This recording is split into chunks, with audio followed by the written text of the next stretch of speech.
All right, good morning and welcome to Cafecito con Colón on this Sábado Gigante, the very first day of August.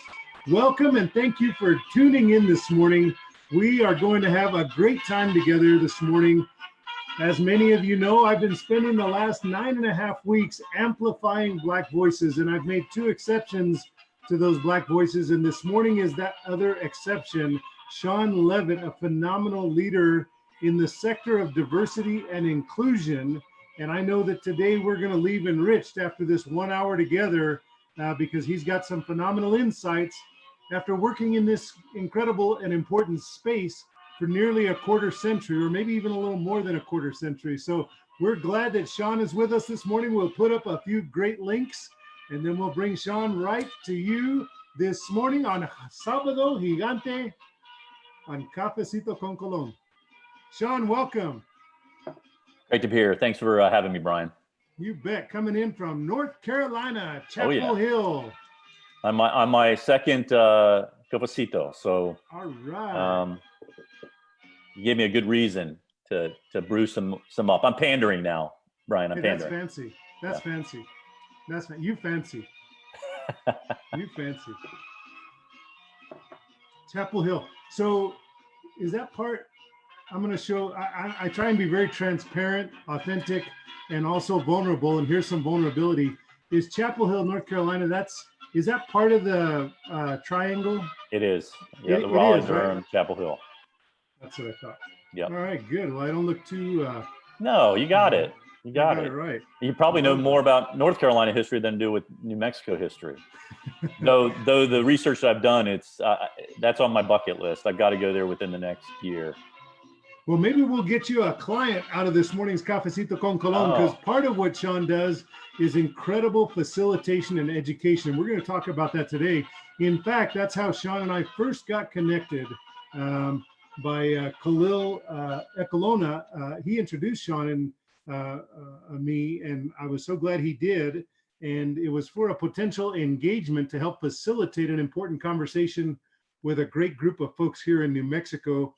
And that didn't exactly work out because of timing, but it did create the connection. And then I learned that Sean was a yes and kind of guy, because he not only said, yes, I'll do Cafecito con Colón and I'll be happy to do it. And I'm glad that he was able to be a yes and kind of guy. So let's get started with some great links this morning. Good morning, Elizabeth. Good morning, Anthony.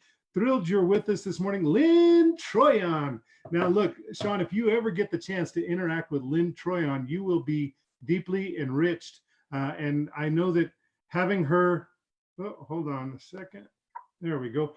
Sean, can you still hear me okay? I can, yes. Awesome. Having Lynn learn a little bit about your work is priceless, because she is as Malcolm Gladwell will tell you, she is a connector and a maven all rolled into one. She is actually all 3 of the personalities and types that Malcolm talks about. I can't think of his 3rd type right now. It's Malcolm has the maven, the connector, the awesomeness. Well, she's pretty awesome. She's pretty awesome. Sounds like it. Lynn is not just one of my dearest friends on the planet. She and Craig and their daughter Rachel have been part of my son's life, my wife's life, and my life for nearly 20 years. And just, I've learned so much. I've become enriched. Her introduction between Lynn Twist, who is the incredible author of The Soul of Money and the founder of the Soul of Money Institute, which I would encourage folks to check out. It was life-changing for me. My passion for philanthropy comes from Lynn's mentorship, and I'm grateful for her in so many ways. So let's see here. Let me get started with some good mornings, and then we'll put up some links and we'll bring you on. Sean, does that sound okay? Perfect. All right. On this Sábado Gigante, I want to welcome Stephanie from Mascot, New Mexico. They are doing a great job. Now they've taken the next phase of their impact after creating about 40 or 50,000 masks that they've given away to many sectors in our community. They're now turning their attention to the education sector. They're creating these incredible masks that have snap-off what do you call them, lanyards for our children, and they're actually raising a little bit of money for that. So if Stephanie, you want to put up a link for that, that'd be awesome. Good morning, Dr. Lawrence Roybal. Good to see you this morning. Selena, you have perfect attendance on Cafecito con Colon. Thank you for joining me this morning. You and Dr. Roybal, Dr. Jennifer Gomez Chavez, Dr. Roybal and Dr. Jennifer Gomez Chavez are some of my go-to individuals in New Mexico when it comes to inclusivity and diversity. They've taught me so much and been wonderful friends.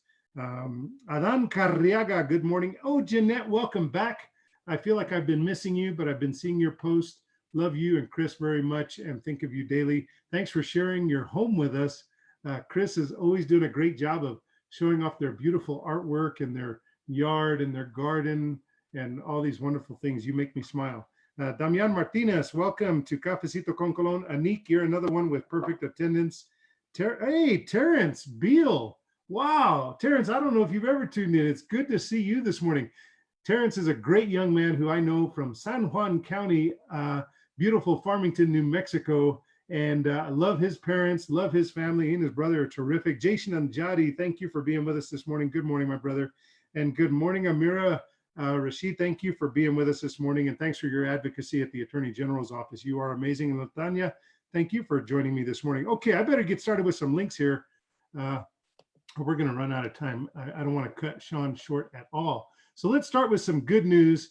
The USA Today, I found some of these are kind of silly and not super important, but they found 100 things to smile about in 2020. And there's some great links there and great things. Oh, yes, somebody says, you know, you wear your IAFF shirt, your International Association of Firefighters, Local 244, and your United shirt all the time.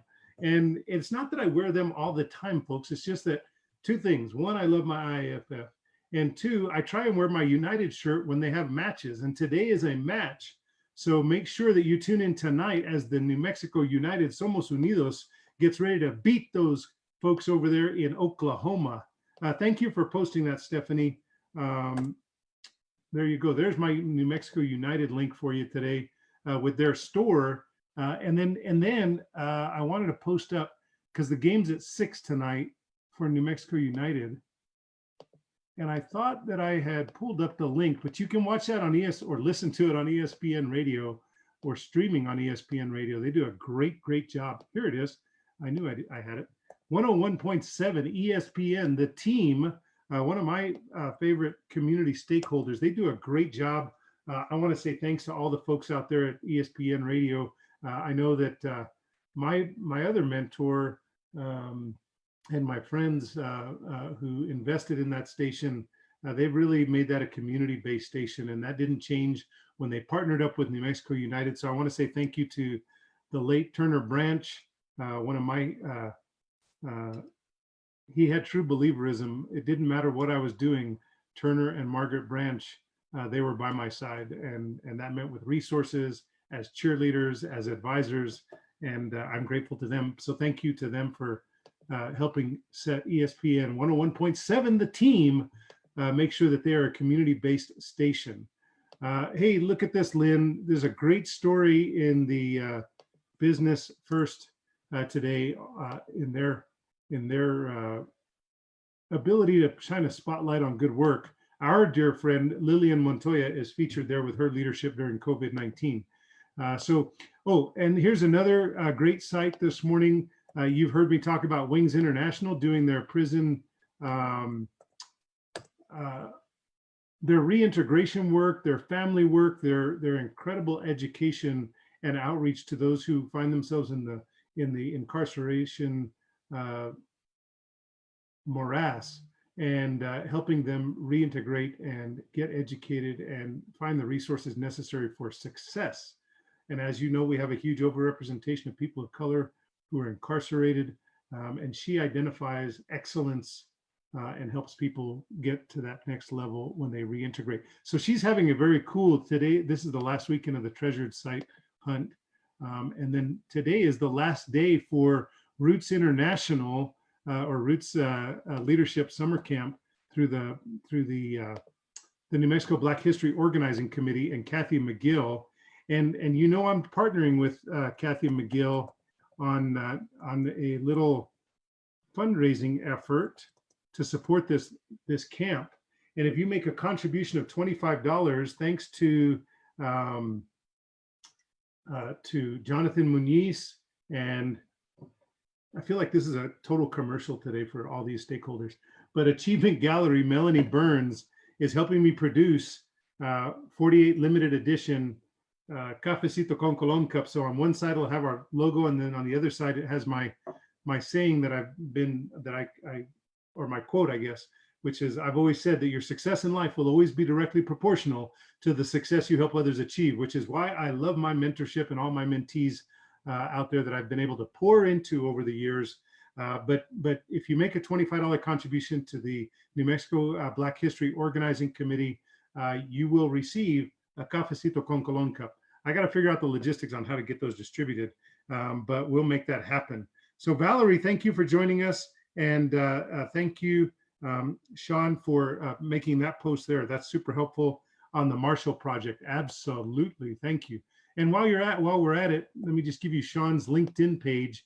And I know if you don't have an account, it's hard to connect up with him, but there's some of his good work, and I'll tell you a little bit more about him as we go. And then I wanted to also put up a couple weeks ago, as Jolene always does, she did a great job featuring this creative fundraiser that Wings International is doing, so you can learn a little bit more about that.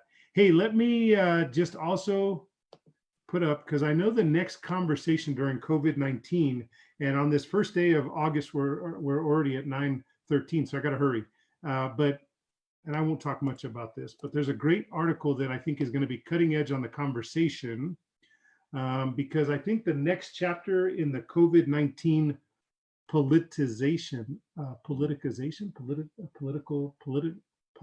what's the word, Sean? Do you know what word I'm trying to think of? Political, that's a whole nother Facebook live session. Yeah, all right. Yeah, so you know what I mean. My Cafecito friends read my mind, so the regulars know what I'm thinking. But the politicalization of COVID-19, I think the next chapter, of course, because late this year, early next year, the vaccine's going to come out. And this editorial in today's Albuquerque Journal talks about the importance of vaccines. And I know we'll have a lot of anti-vaxxers. And I just think we need to start thinking about that, and hopefully with some education. On a positive note, the new health order had a little tweak in it that helped our wineries in New Mexico. So there's that. And then I'll hurry. Here I come to you, Sean. Here I come. But let me also, Hakeem Bellamy, my brother Hakeem, in his incredible, powerful ability to use words to deliver a message. The spoken word and his written poetry is amazing. But there's his latest 2-minute video. And then finally, I want to make sure you know about Tuesday's big deal. Tuesday's big deal. Oprah Winfrey is teaming up with Tyler Perry, Gayle King, and Brad Pitt. Which one of these doesn't look like the others is my thought on that. But John Lewis celebrating a hero. John Lewis celebrating a hero. They're going to have an extravaganza Tuesday night. I think it's Tuesday night. Yep, Tuesday night, August 4th, 8 o'clock New Mexico time, 10 o'clock over by Sean Leavitt on CBS. And that's going to be telecast later on Viacom and BET and MTV and the Smithsonian, as well as Oprah Winfrey's network. But they're going to do a great extravaganza paying tribute to our phenomenal leader in our lifetime, who I had the honor of meeting in my journey, the Honorable John Lewis. So check that out. And I'll close with the link, because I know people are texting me again regarding the donations. All you got to do is donate 20, 25 bucks or more, and I'll send you a Cafecito cup. Send me your receipt just so that I can track. It's not about integrity. It's just for my tracking purposes, so I can keep track of who Jonathan and I need to get our cups to. Send your confirming email. Okay, so you can email me your contribution confirmation so that I can track you. All right. Let's see here. Anything else? Gabby, welcome to Cafecito con Colon, where you're now going to, and Lisa, glad you're here, Orlando, welcome to Cafecito con Colon. And Valerie and Latanya, it's always good to see you. And Beatriz, bienvenidos a Cafecito con Colon en este sábado gigante. Welcome, welcome on this August 1st. It's going to be a beautiful day. We got some great wetness last night. The rain came down hard and the sun came out. Let me just tell you about Sean Leavitt out of Chapel Hill, North Carolina. He is the Macklin's Inclusive Leadership founder, and he helps folks break away from the status quo, break away from the systems that provide the ugly opportunity for racism to be pervasive in America. He is a consultant, coach, facilitator, and culture change agent.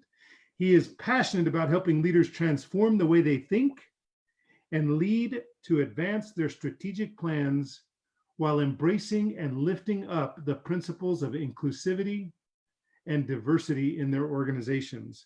He is a courageous leader, and these aren't his words, these are someone else's words. He's a courageous leader who challenges and enables others to see their environments from various perspectives and identify new ways to reach higher and more effective levels of performance while understanding the importance of diversity and inclusion.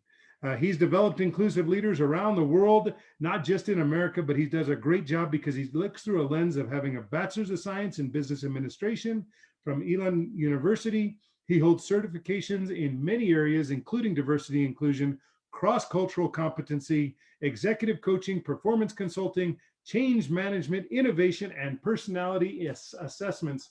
And we aren't going to let him assess my personality because I'm just a bucket full of mess up here. But we're so glad he's here. We're going to talk about implicit bias, the times today versus 25 years ago. I'm so honored, thrilled, and pleased to have Mr. Sean Leavitt coming at you from Chapel Hill, North Carolina. Welcome to Cafecito con Colon, Sean. Well, thank you, Brian. That blows me away. That's very, very kind words and probably a little bit of embellishment there, but hey, no way. I only speak the truth. I only speak the truth on Cafecito. Yeah, my embellishment. No way, no way. I'm so glad you're here, Sean. And like I said, it's exceptional to bring on, for me, 9.5 weeks. You know, when the murder of George Floyd happened on May 25th, I couldn't sleep, and I knew that I had been doing Cafecito for a few weeks.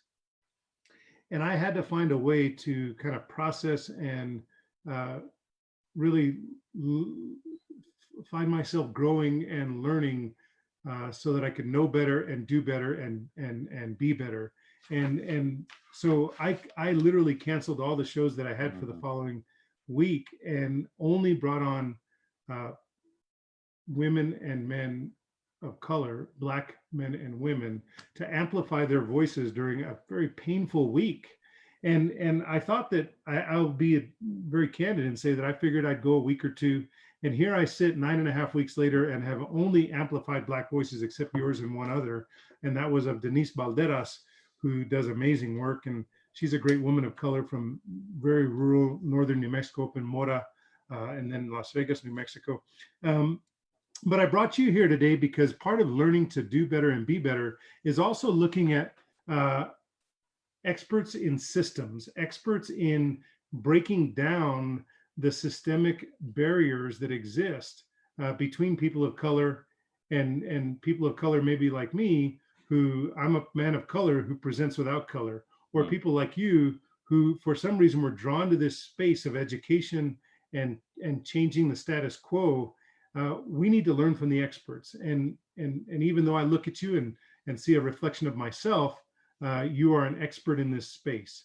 And so that's why I decided after Khalil Ekolona introduced us, I thought, you know, how powerful could it be if we talked a little bit about your work? And that's why I have you here this morning. And Dr. Joe McCaffrey is glad to be here with you this morning. And we all want to learn. And we got about 36 folks who are live with us this morning, and then we'll have about 1,000 people view this. So thank you. I know you don't do this all the time, although you're getting out of your comfort zone and you're going to start a podcast, and so we're going to promote that on our show when you have that up. So make sure you stay in touch with me on that. So Sean, let's take it to you now. I've talked far too much because it's now 20 minutes after the hour, but I think it was important to kind of cast the context of why you're here today. And now with that, I'll let you tell us a little bit about yourself.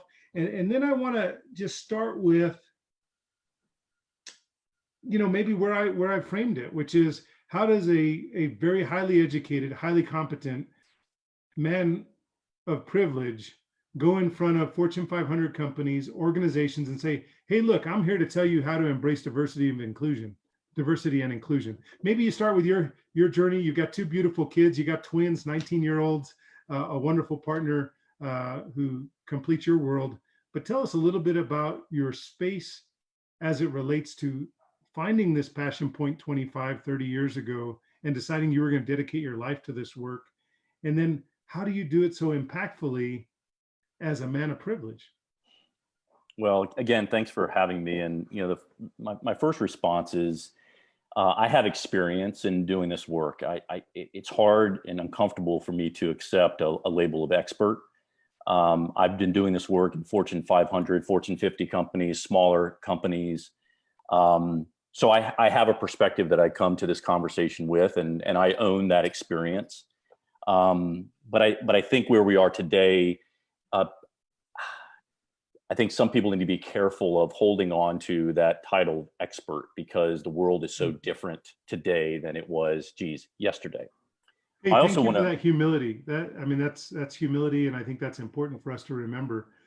So I appreciate that. That's powerful. Well, it's important to stay grounded, because the way that I look at this work is it's multiple dimensions. So it is about race. It's also about gender, sexual orientation, gender identity, class, you name it. There are multiple dimensions here. So, my responsibility is to see as much as I can, knowing that I have implicit bias, unconscious bias. I have, blind spots. What's helped me along my journey is that I've had unselfish, intelligent, supportive women of color, particularly Black women, that have taught me a lot about systems, organizational development, and group dynamics. Also supported by a lot of other diversity practitioners and experts that identify as white. And so I want to acknowledge that I got here because of their unselfishness and their guidance and their toughness to help me really evaluate who I am as a person, how my group memberships influence how I am as a person and how I show up in the world. And that, oftentimes I get treated differently because of how I show up. I identify as white and as a man. I also identify as a heterosexual, cisgender. And so, when you get to this question of how I got into this work, I'm not sure I can pinpoint it, except that it gets to something that you've talked about today and before, is just to be a better human. And for whatever reason, as I was growing up, I just was able to see those that were in and those that were out. And I would have identified that more of, those that were kind of the bullies and those that got bullied, even though I never got bullied. But I saw that dynamic and I never liked it. And then as I, grew up and went off to college, I started to get some language around that. I was a resident assistant at my college for 3 years. One of our major responsibilities was to increase the diversity and inclusion of our residence hall. And so I had to ensure that, 50 first year, second, third year students, felt like that was a hall where they belonged, regardless of race, gender, sexual orientation, religion. And so that meant I had to see it with a different lens, because I was raised with looking at something, with a pretty narrow focus. And so that meant that I had to open up my eyes and open up my head and my heart to really see difference and respect differences. So I saw differences before then. Many of us do, but we often see those differences based on stereotypes. And I did my share of looking at people that were different than me by race and many other, and putting labels on them and distancing myself from them and talking about them in a certain way. But what I realized is that doesn't make me a better human. And if I want to get to the humanity part, to the heart part, then I got to see all those dynamics. And so fortunately, about 8 to 10 years into my career in a major financial institution, we had a huge focus on diversity and inclusion. I was privileged to be a part of a 9-month deep dive where it felt like my cells were being ripped apart because it was looking at group and looking at systems and how those systems get created to advantage some groups and disadvantage others. And I had to, probably for the first time in my life, really own that I have group memberships like white and man that advantage me because of the system or society in which I live. And that there are others that have different group identities by race and gender, Black, Indigenous, people of color, women, that they have disadvantages. And, that just doesn't seem right to me. So I've spent the last 20 years trying to build, teams and organizations and try to change systems so that everyone can come to work and do their best work and not have to worry about the crud that's out there based on bias, whether it's conscious or unconscious, or stereotypes, or systems that are set up that make it harder for people to perform and to excel. So that's why I'm committed to this work, and I hope to continue it till the day I, breathe my last breath. When you're on the other side of the dirt. Yeah. Look, I appreciate that, and it's interesting to me because you're kind of ahead of the times. Because when I think of 20 years ago or 20 plus years ago, it's when I was in law school, and while we had the Women's Law Caucus and we had each of the what we referred to at the time were affinity groups, I think.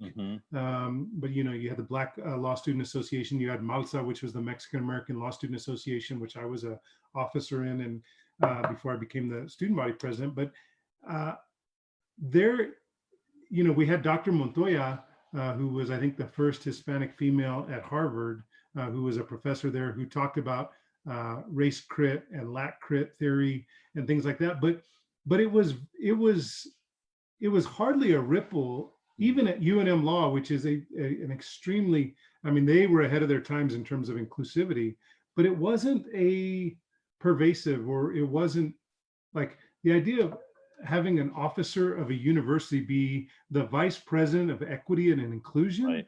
Like that wasn't a thing. Right. Cornell's master's program in diversity and inclusion, if it was a thing, we didn't know about it. I never heard about it. So you were kind of ahead of the curve in this work, which is probably fascinating. And maybe two things I want to hear about from the lens you look through. Number one, I still want you to address how you walk into that room full of white folks with maybe a few people of color in the room, or a room full of men with a few women in it, when we talk about corporate America and leadership, because you do C-suite training. How do you, like, if you walked into that room and I'm sitting in the chair in front of you, I'm going to go, so I get it. This guy of privilege is going to tell me how I'm another guy of privilege and how we're going to fix this.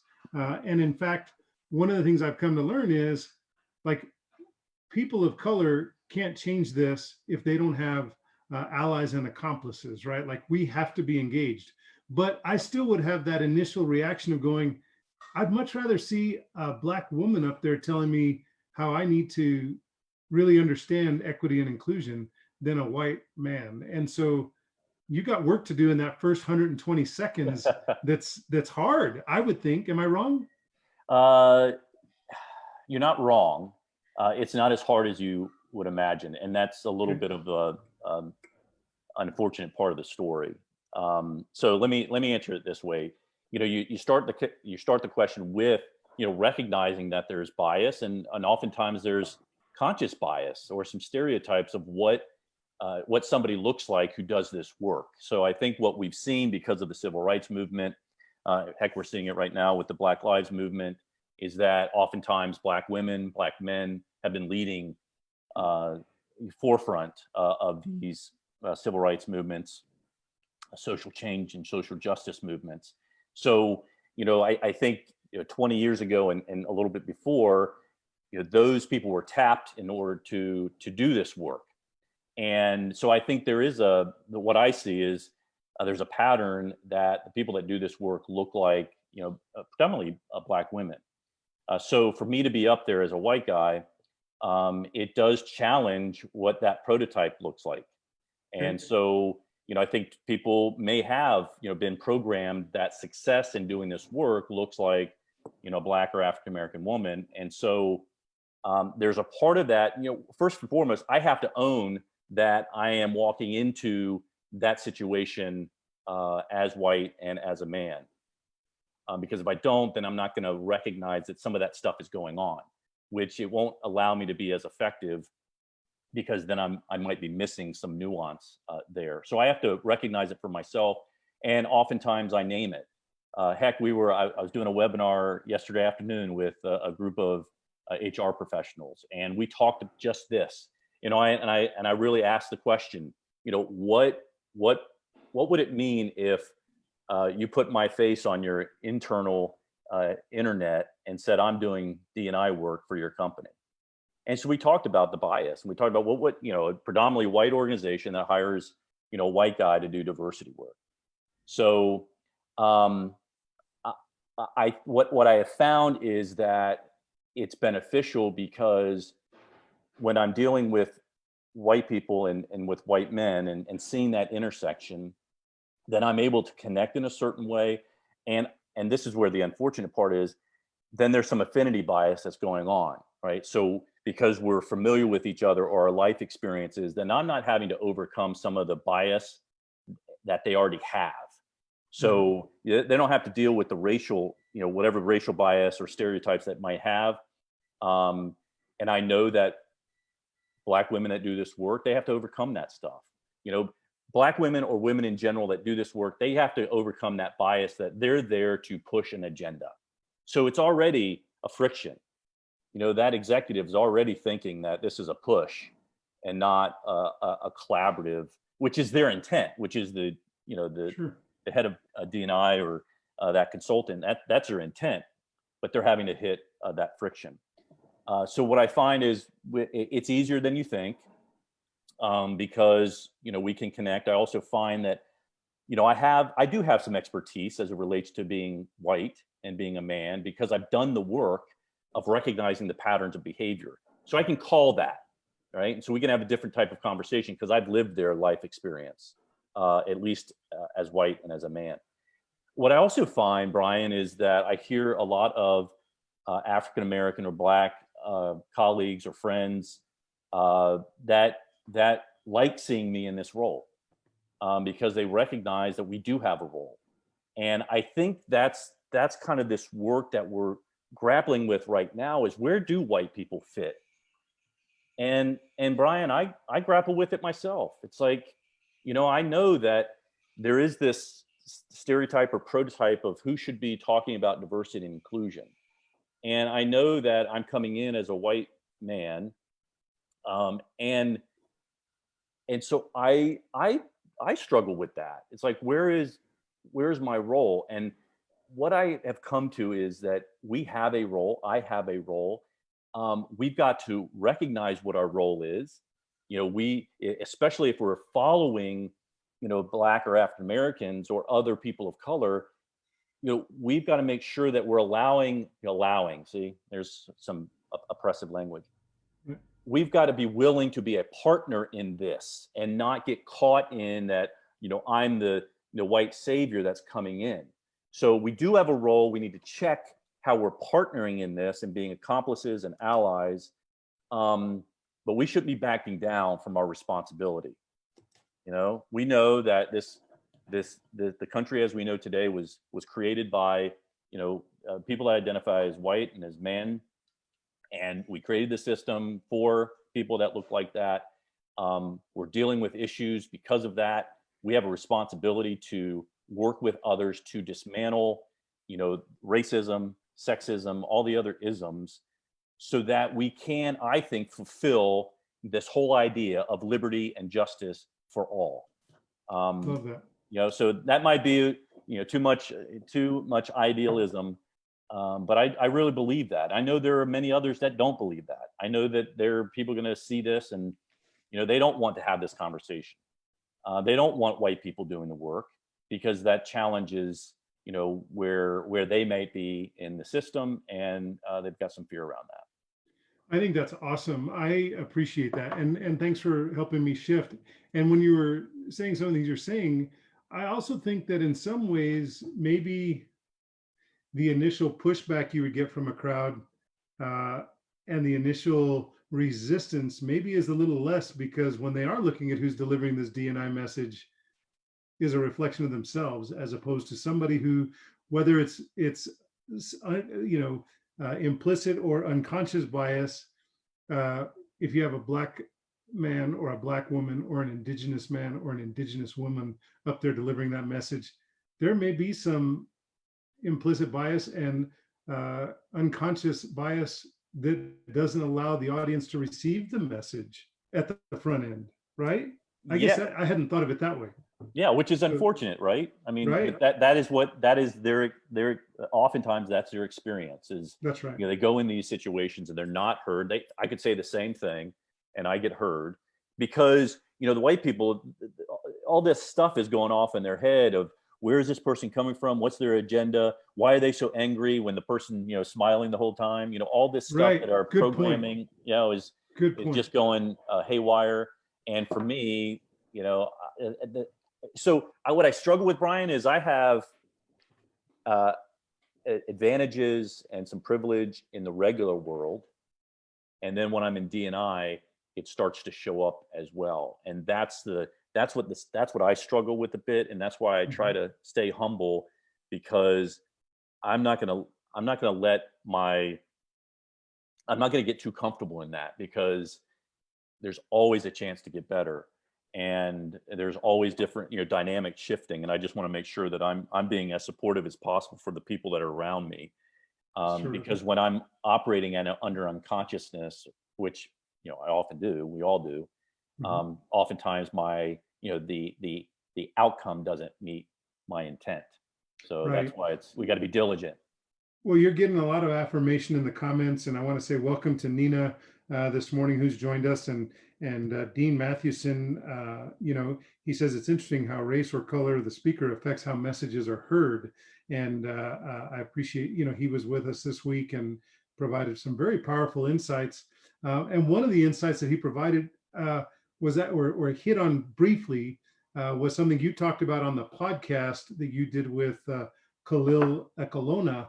About good people having implicit bias or unconscious bias, and being a good person is not enough. And so he spoke about that. And I know I want to talk to you a little bit about that. But Cyrus says, Sean, what are some of the most difficult conversations or topics that you've had to deal with? And Cyrus also affirmed your idea that D&I without various colors in the work is not really D&I, and both teacher and students have to be people who are embracing and modeling diversity and inclusion. So Cyrus brings up a good question, which tell us maybe about one of those really, you call them, you don't call them difficult dialogues, you call them courageous conversations. Courageous conversations, yeah, which I thought was cool. Didn't coin that, but because I think it does take courage to have these conversations. And I'll talk about one early on, and this is when I probably wasn't as effective in doing the work, because you get trained in this work and you just want to go tackle the world and you want to change the system overnight. But I did. It was a hard conversation, but I felt good about the conversation. And I was in a diversity council meeting, and because we called it diversity at that point. And this is a group of, executives, high level in the organization. And I was in the meeting, and I noticed that a man was kept interrupting a woman. And so, in that meeting, I felt my responsibility was to intervene and to call that. So it felt uncomfortable. One, because I was challenging, another man.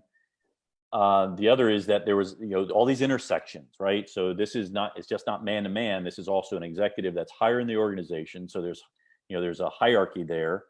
So he has access to, other power and all of that. He could make my life miserable.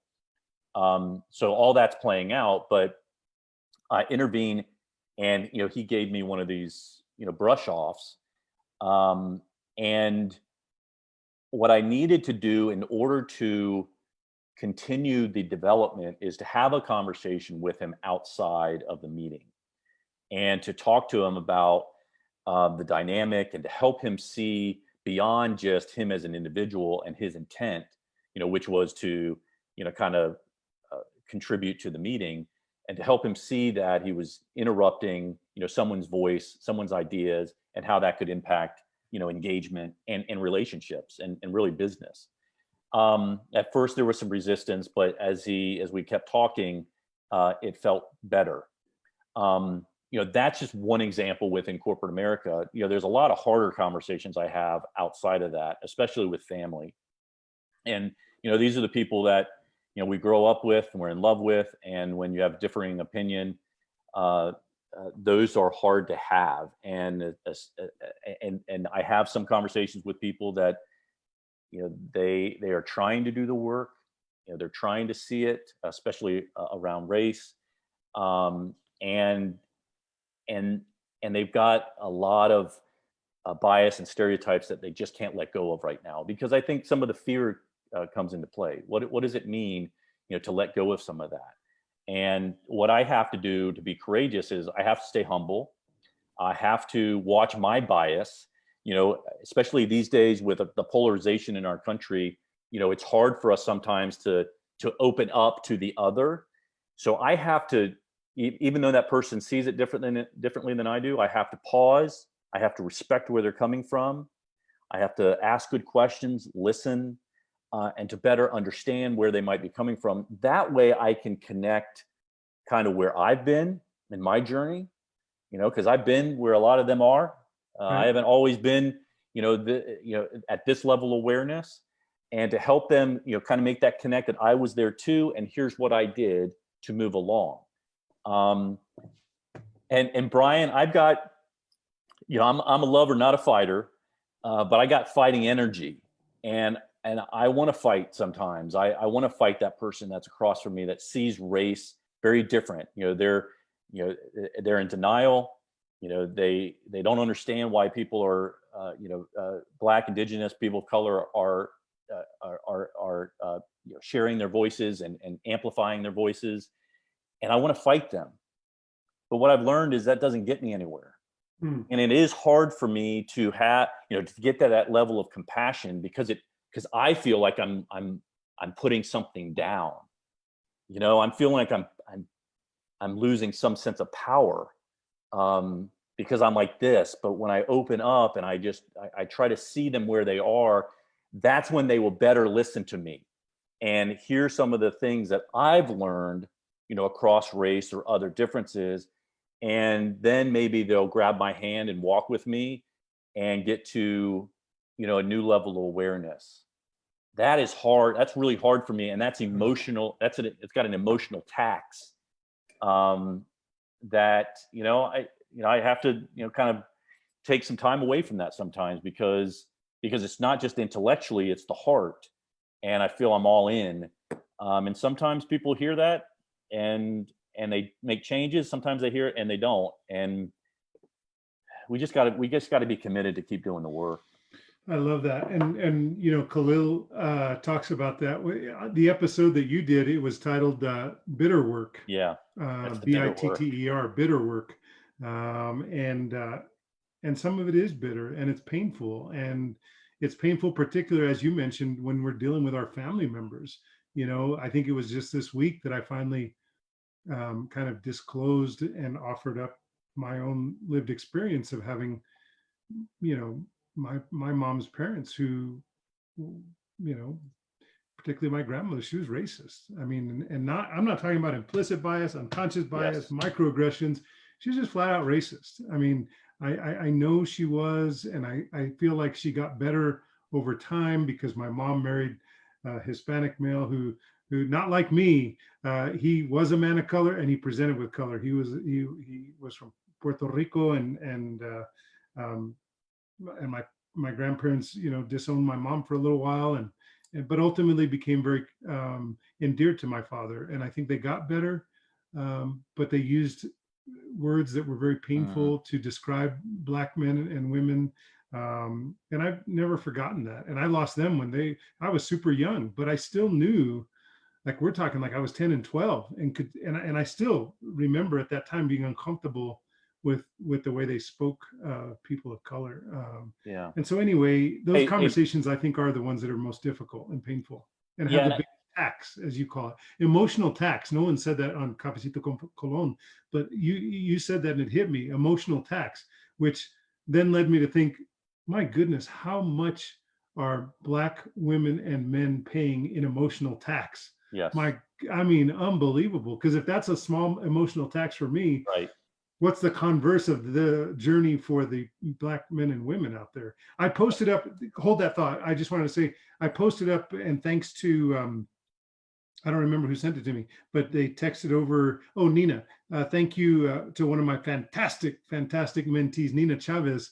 She said you were making her reflect upon the book that she really thought was powerful, which has been up there on the top 10 list for Amazon and New York Times, with Ibrahim's work on how to be an anti-racist, but white fragility and why it's so hard for white people to talk about racism.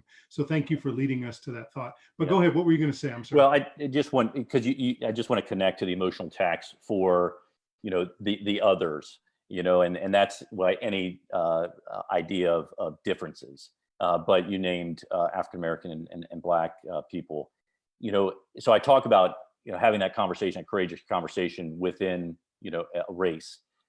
The tougher ones are across race, and that's the tough part, is because I hear that emotional tax, and I want to get beyond tax, because it almost sounds like it doesn't have emotion to it, even though, the emotional piece. But I hear the heart and the impact, and when I hear a Black woman tell me that she's afraid because of the way that her brothers and sisters are being harassed and killed, whether that's state sponsored or not, that's hard. That's hard to hear. I mean, and as a human being, it's certainly hard for her to experience and to share. But that's hard, because that doesn't make sense to me. Why somebody should be experiencing that, but they do. And my responsibility is to listen and to be compassionate, and that's it. Not yeah, but it. Not put my experience into it. It is just holding the space and hugging them and allowing them to share impact. What that does for me, Brian, and what it should do, especially when we're talking about race for white people, is allow us to take that in and recognize that that's other people's experiences. And that'll allow us to grow our empathy muscle. And I think it connects, maybe you were going here with white fragility. I think our white fragility gets in the way of that. So white fragility shows up when we're having a conversation across race, which could be very painful for this person of color. And they're being vulnerable and authentic. And then our white fragility kicks in, because we want to but it. We want to be like, yeah, but I too have gotten stopped by the cops before, and yeah, but I'm not that way. I hear that you're experiencing white people like this, but I've never, pulled my purse in when I've seen, Black guy come on the elevator. And how about the other universal responses? No, I was raised to be colorblind. Right. And so we are fragile around our whiteness. I mean, Brian, I've had people. I've been saying white guy for a long time, and so I got to get, this is part of the awareness I got to have, is that is a new term for some people, especially for white guys, because we're not taught necessarily to own our group identities. There are people that get offended just by me saying white, and so I've had a conversation with, I said something to this white guy, and he's like, why do you have to talk about race and gender? And I'm like, because that's what it is. We've got to have conversation about it so we can see it and connect it to what's going on with the dynamics and what's going on with all the isms, racism in this case. But I think white fragility gets in the way of us even entering into that conversation, entering into the problem, allowing us to broaden our lens and really think about why we might have, protesters that are behaving the way they are. I think I hear it once a week, is why do they have to riot and loot and destroy their own communities? Well, why don't you think about it? Why don't you go beyond your own experience and think why someone would get to that level of being pissed off to go and behave a certain way? Why do you think?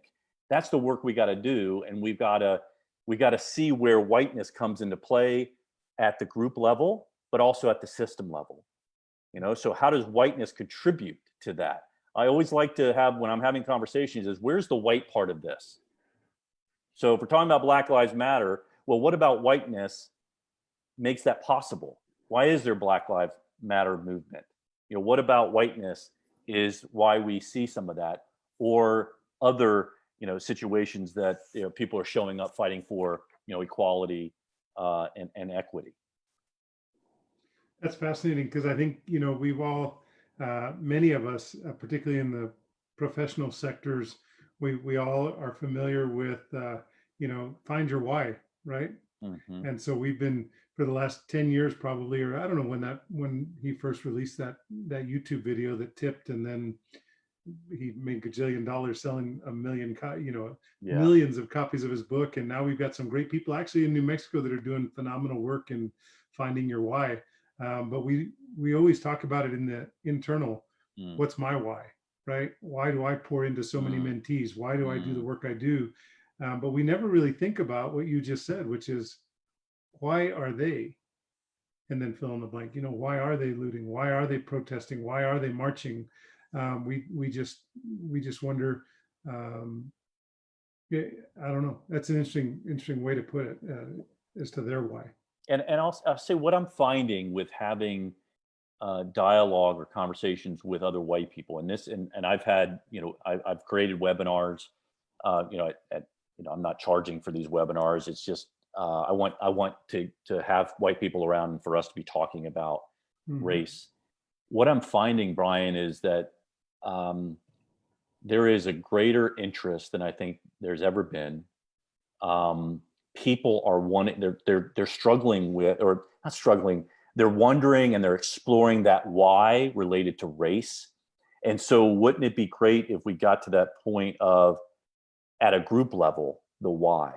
So why are white people doing this work? Why do white people do work around racial justice and equity? And I think what we'd find is it's a why about overall humanity and to raise people up. I think if we're honest about it, there's also benefit that we get, as human beings. You talked about it, your relationships that you've had with people that are different from you. It changes your heart, right? And if we had that at a higher level, at group level, or even at the system level, where, again, maybe I'm being idealistic, is that, we got in touch with the why. Why? Because we're all better off. It's not a win-lose game, and there's a lot of white folk that think it's a win-lose, and it is the both and. Now, yeah, we're gonna have to give up some things, but it's not a total. What I have found is when I give something up, I get something. So let's see, I might give up access to the white dude over there. I might lose a little bit of access, but because I'm concentrating on building a relationship with that Black woman over there, or Latina, then I gain a relationship, I gain trust, I might gain love. So I don't see it as a win-lose or total loss and gain. It just doesn't have to be that way. Yeah, then we get back to the whole analysis, which maybe is a universal analysis in every interaction we have in life, that, Lynn Troyan and I talk about all the time, but it's the whole abundance mentality Yes. versus the Yes. scarcity mentality, right? Absolutely. So that we've got to get out of that scarcity mindset in almost every aspect of our world. Absolutely. And so it can be a win-win because there is the abundance and the capacity there, but we do have to recognize where we're at today and where we want to be Yes. tomorrow and what it's going to take for us to get there. And that's maybe where I want to take you next, Sean, is where we were yesterday and where we are today, right? Because you've been doing this for 2 decades plus. And when you started this equity and inclusion, the diversity work, like I said earlier, it was much different. And then maybe tell us a little bit about where we were yesterday in the work, that bitter work that Khalil talks about, and make sure you check out the podcast. Sean is part of Khalil brings on several guests to each of his 30-minute podcasts, and Sean's in a really powerful one on June 6th. Now you got to go to the link that I posted up and then scroll to June 6th for Khalil's episode called Bitter Work, Bitter, Bitter Work. And Sean is in with several very, very good speakers, including, I think he closes with his dad. Yeah, right? It's powerful. That's good It stuff. is very powerful. He talks about the dad talk, and Yep. he talks about what it was to grow up in the 50s and having to be home. This is Khalil's dad, having to be home before it got dark, depending on where he was from. But Sean does a nice job in his piece too. So check that out on Khalil's KUNM not video blog, but podcast. But talk a little bit about where we were, where we are, and quickly kind of where you want us to think about heading, because you talk a lot about implicit bias, unconscious bias, and microaggression in your work. And we've talked a lot about that here today, but I mean, not today, but on this broadcast. But maybe share a little bit about that as we kind of wind down in the last couple minutes. Yep. Well, that's to my earlier comment about being an expert. When I was doing this work 20 years ago, it was more, we didn't talk about inclusion as much. It was maybe implied, but it was more about diversity, which tends to be focused on representation. And so, yes, you might get, might diversify the higher levels of an organization by race and gender and sexual orientation. But if you don't have an inclusive work environment, then, those people either may not have their full voice in the room, or they might, and because of that, they might not be as engaged, or they might check out and leave. So years ago was about diversity. We were looking about representation. Again, as I said earlier, I was so fortunate that I was trained, by people that were incredibly smart and had a very wide lens on organizational development and culture change. So it was, even though we weren't necessarily defining it as inclusion, we were doing some inclusion work. But I think, as an approach, we moved from kind of diversity and still focus on compliance, right? So because of affirmative action and just making sure diversity was more about managing risk, right? Managing the risk of not having a certain number of people, or managing risk that we would have, lawsuits because of harassment. Let's just let that marinate for half a second. I hadn't even thought about that. Yeah. And there are some, I might give you a timeline of what's happened over 20 years, but there are some organizations that are still 20 years behind. They're still only focusing on diversity, or only wanting to manage not getting in trouble. They want to check the box. Yeah. Well, maybe some, I'll go a step far. Yeah, they'll check the box, but some just want to avoid it, or they just want to manage the risk. So what I've seen is the evolution is, more recently is this idea of inclusion. So let's do this, diversity and inclusion. So now we're recognizing you got to have both. And then what I've seen is this evolution in some organizations that talk just about inclusion. What makes me a bit nervous about that, and some would disagree with me, is I think inclusion, in my opinion, waters down the diversity piece. I think we can get very comfortable, especially because we have majority white people and white men that are making decisions about what happens around inclusion in their company. We can hear things like diversity of thought. So we're not really seeing the differences. We're seeing the thinking. Now they'll imply that, you have different people, you have different ideas. but inclusion to me makes me nervous. So I like to have diversity and inclusion. And now we're talking a lot about equity, which I think is the right conversation to have. We've been taught equality, is giving everybody equal access. Equity is about giving them what they need in order to be successful, right? So equity is a ramp versus, having stairs, giving that person access to the building.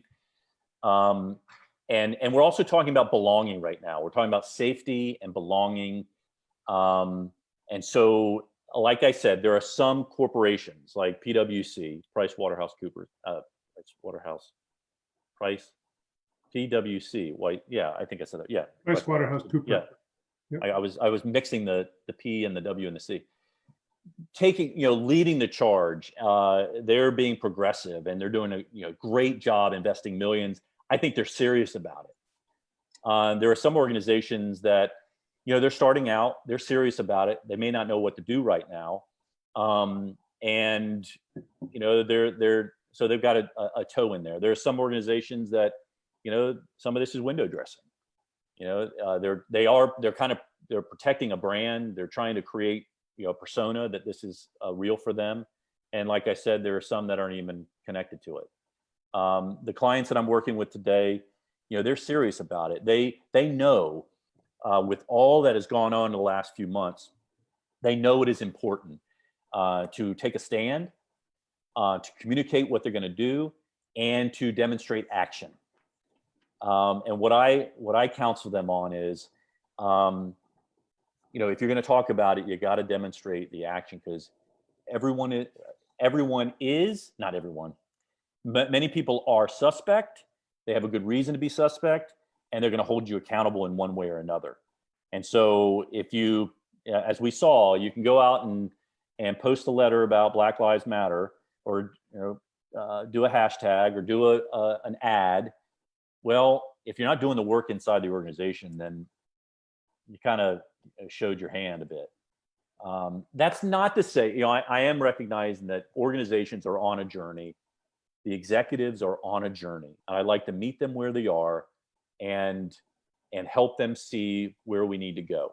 And so I think the next step forward, I think we are seeing a lot of activity around organizations engaging with diversity, inclusion, equity consultants to help them really look at it, identify some of the gaps, create a strategy, and to try to find ways to create a more diverse and inclusive company, but also have that connected to the communities in which they serve and the clients and customers that they serve. So the smart companies see it holistically.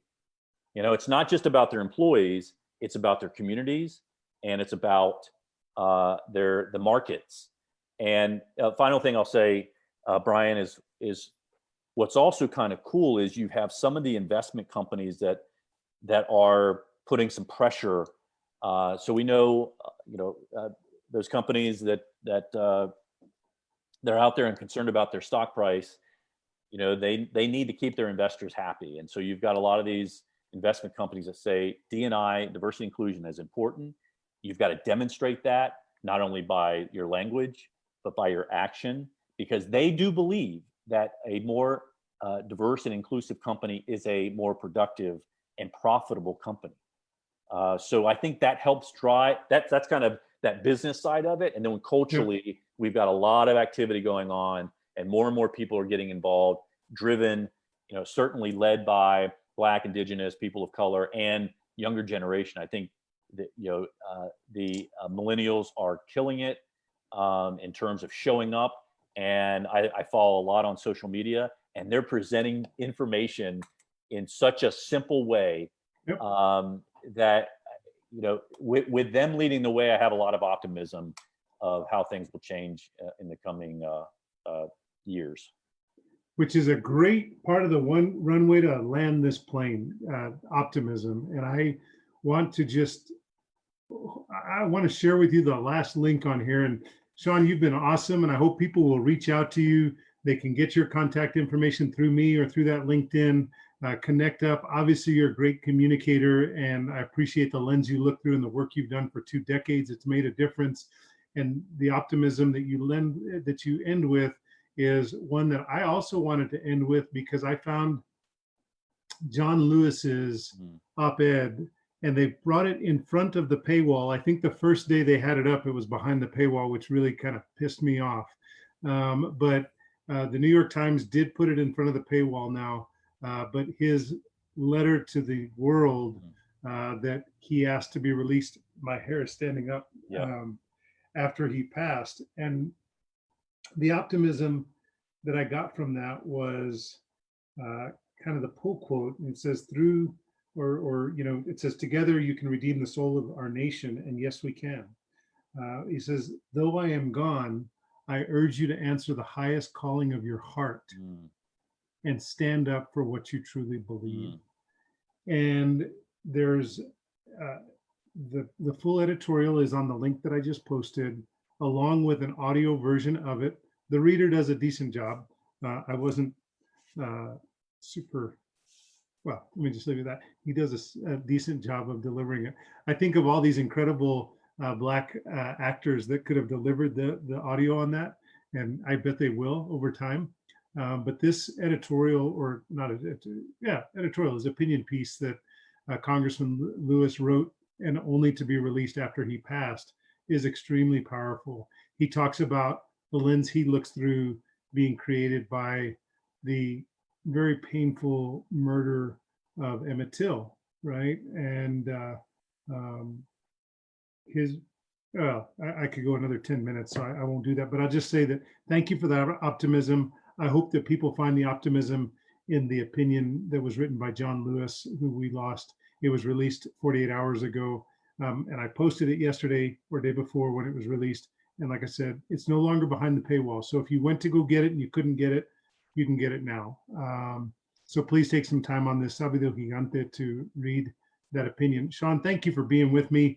You preceded a great man who's going to be with us on Monday, Jaron Campbell. Dr. Campbell is an incredible Black leader who founded a charter school here in Albuquerque, ACES, on this technical side for charter schools. And I think you're going to love his message. He serves with the African American Greater Albuquerque Chamber of Commerce.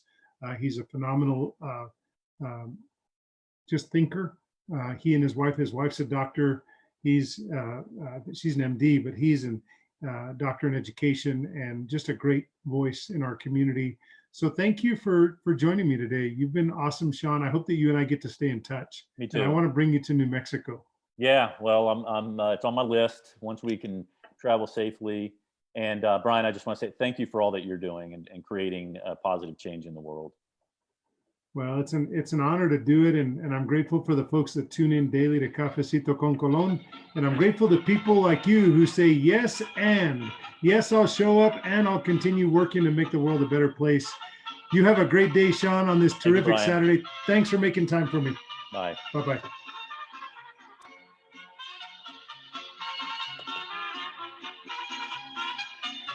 Now reach out to folks who are in isolation. Tell them they're not alone. Tell them that Brian Colon sends his love, his best regards, and the optimism for a better tomorrow in our beautiful world that we live in. Thank you, Sean. We'll see you again soon. Bye, everybody.